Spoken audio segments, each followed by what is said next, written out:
Back to visualization, I want to talk a little bit about Factiva and what they're doing.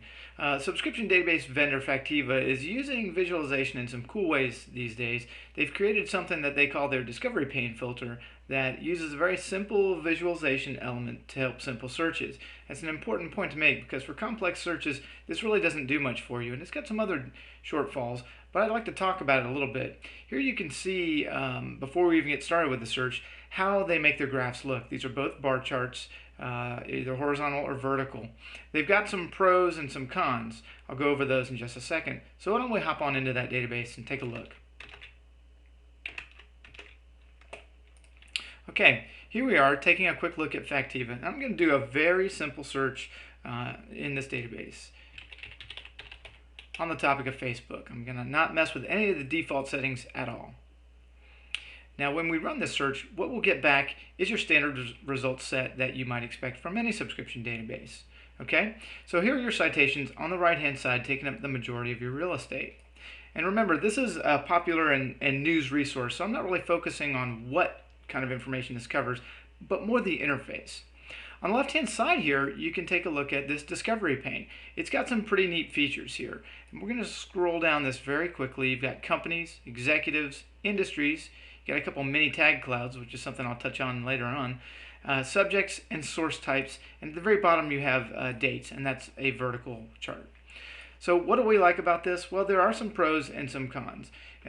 So my initial search set for Facebook yielded 12,000 citations. That's way too many. So certainly if you want to narrow that down, this is a clickable graph. We like that. So by clicking on it, it's going to re-execute my search and find just those 827 citations that fit my criteria. And here you go.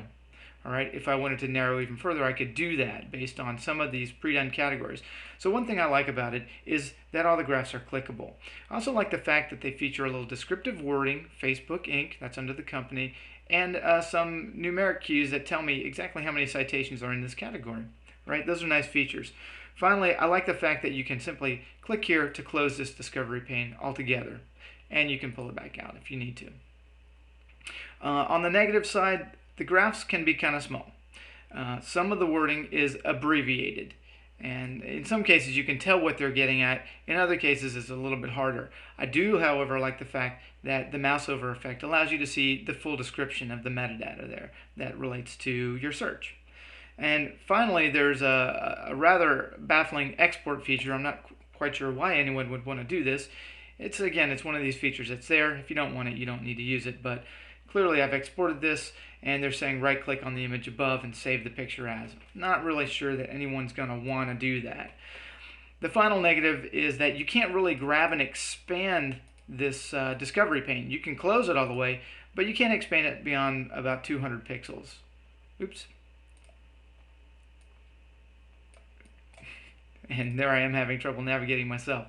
All right, the other thing is some of these graphs are very small. They give you 200 pixels to move around in. Here I can attempt to click on this, and again, they've got a good mouse over that tells me how many hits and the date that those citations were entered, but it can be a little tricky to use. You've got to have some very good mouse skills. Finally, as per usual, you're going to need Macromedias Flash installed in order to use this feature.